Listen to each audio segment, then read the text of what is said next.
Unacademy. Let's crack it.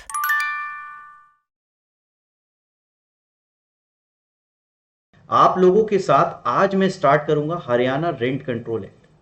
Haryana urban rent control act would be the most और more appropriate word. Urban rent control act छोटा सा act है, ये बहुत छोटा सा एक्ट है, मगर प्री में एक वेटेज रखता है। भाई प्री में भी वेटेज रखता है। आपको पता होना चाहिए रेंट कंट्रोल एक्ट में क्या लिखा है, कौन सा सेक्शन किसके बारे में बात करता है। अगर मैं आपसे बात करूं तो अर्बन रेंट कंट्रोल एक्ट बहुत छोटा एक्ट है। ऑलमोस्ट 30 सेक्शन समझ लूं मैं, ऑलमोस्ट 30 सेक्शन। जी बिल्कुल नेहा जी, ऑलमोस्ट 30 सेक्शन समझ लूं कि भाई इससे ज्यादा क्या ही सेक्शन है। एक ऑन एन एवरेज में आपको क्राइटेरिया बता रहा हूं, 30 सेक्शन है। बहुत छोटा सा एक्ट है, मगर अच्छी खासी चीजें इसमें हैं। कंटेंट अच्छा खासा है इसमें, मैं ऐसे बोल सकता हूं। कंटेंट का लेवल अच्छा है। आप लोगों ने आज तक बहुत सारे लॉ पढ़े होंगे। भाई आप लोगों ने आज तक बहुत सारे लॉ पढ़ते हैं। आप लोग सब्सटेंटिव लॉ भी पढ़ते हैं, जैसे कि आईपीसी, कॉन्ट्रैक्ट, सब पढ़ते हैं। सब्सटेंटिव लॉ भी पढ़ते हैं और प्रोसीजरल लॉ भी पढ़ते हैं। सब्सटेंटिव भी पढ़ते हैं और प्रोसीजरल लॉ भी पढ़ते हैं। मगर ये लॉ दोनों का मिक्सचर होता है, सब्सटेंटिव और प्रोसीजर का मिक्सचर होता है। भाई मुझे नहीं पता कितने लोगों ने आप में से इसे ऑलरेडी पढ़ रखा है, मगर मैं आपसे कहूंगा ये सब्सटेंटिव और प्रोसीजरल लॉ इन्होंने हरियाणा के लेजिस्लेचर ने, हरियाणा के जो लेजिस्लेचर हैं इन्होंने लिखा। भाई हरियाणा की स्टेट असेंबली ने ये लॉ लिखा। हरियाणा की स्टेट असेंबली ने ये लॉ लिखा, हरियाणा रेंट कंट्रोल एक्ट। मेरा पहला सवाल, आप लोगों ने लॉ पढ़ा है तभी आप लोग हरियाणा का पेपर देने जा रहे हैं और हरियाणा के एग्जाम की तैयारी कर रहे हैं। मैं ये मान के चलता हूं कि आप सभी लोगों ने लॉ पढ़ लिया है। क्या मैं मान सकता हूं? भाई पढ़ तो लिया ही है, एलएलबी की डिग्री तो होगी अगर आप हरियाणा का पेपर देने जा रहे हो, एलएलबी की डिग्री तो होगी।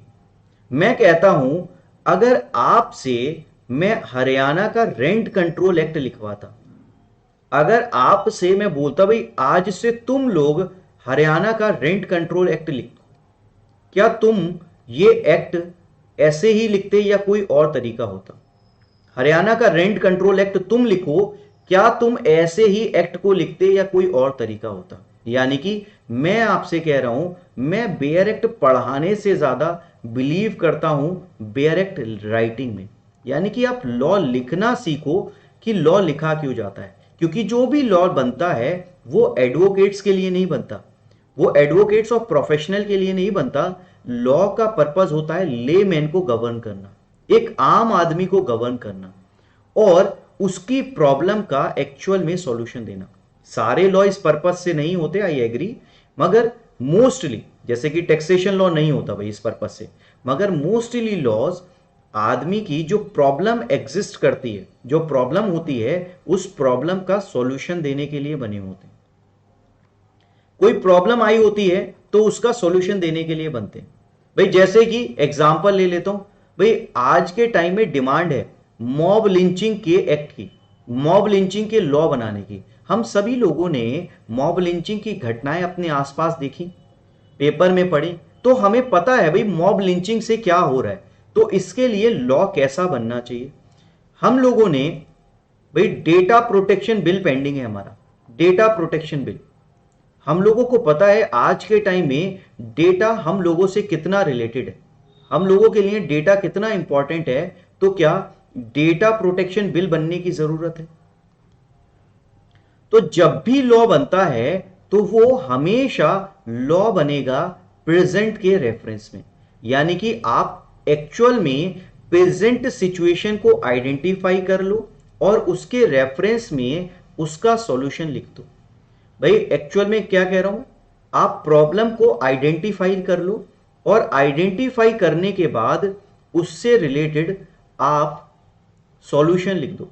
और ये सॉल्यूशन लिखने का तरीका होता है जिसे हम बेयर एक्ट राइटिंग के फॉर्मेट में पढ़ते हैं।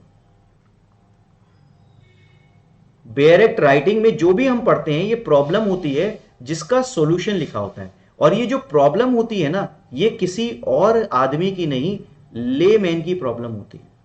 भाई किसी आम आदमी जो परेशानियों से जूझता है, उसे गवर्न करने के लिए, उसके प्रॉब्लम को सॉल्यूशन देने के लिए बेयर एक्ट लिखा जाता है।